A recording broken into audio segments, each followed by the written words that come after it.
বাংলাদেশ জাতীয় ফুটবল দলের খেলোয়াড় সমিত সোম বুধবার সকালে ঢাকার ফ্লাইটে সিলেট পৌঁছান।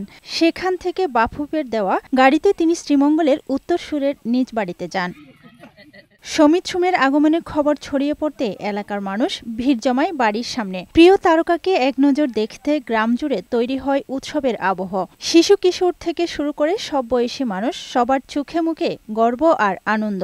বাংলাদেশি কানাডিয়ান এই তরুণ তারকা দেশের ফুটবলে নতুন সম্ভাবনার দুয়ার খুলেছেন, এমনটাই মন্তব্য স্থানীয়দের। সমিত সোম শ্রীমঙ্গলের সন্তান, আমরা তার জন্য গর্বিত।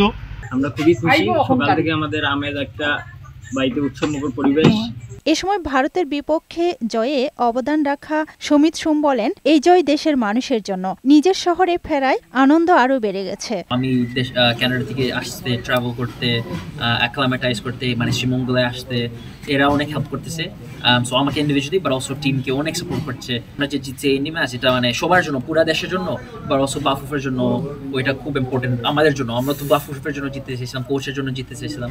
পরিবারের সদস্যরাও উচ্ছ্বসিত সমিত সোমের এমন অসাধারণ পারফরমেন্সে। আমরা বাবা আশরাফুল রহমান তার দাদু আশরাফুল রহমান আমরা মানে সারা সিলেটের বাবার চিন্ত এবং কিন্তু কানাডা তার প্রশ্ন করছে যে তুমি এই খেলাটা করতে হয়েছে, তোমাদের কইছে সব নাইজেন কাটার। এই যে সমিত যে কালকে জিতছে, মানে আমরা সহ সারা দেশের মানুষ তো খুব খুশি। বাংলাদেশ ফুটবলের ভবিষ্যৎ হিসেবে দেখছেন সমিত সোমকে। দেশের জয়ে গুরুত্বপূর্ণ অবদান রেখে নিজ এলাকায় ফেরায় উচ্ছ্বসিত শ্রীমঙ্গলের মানুষও।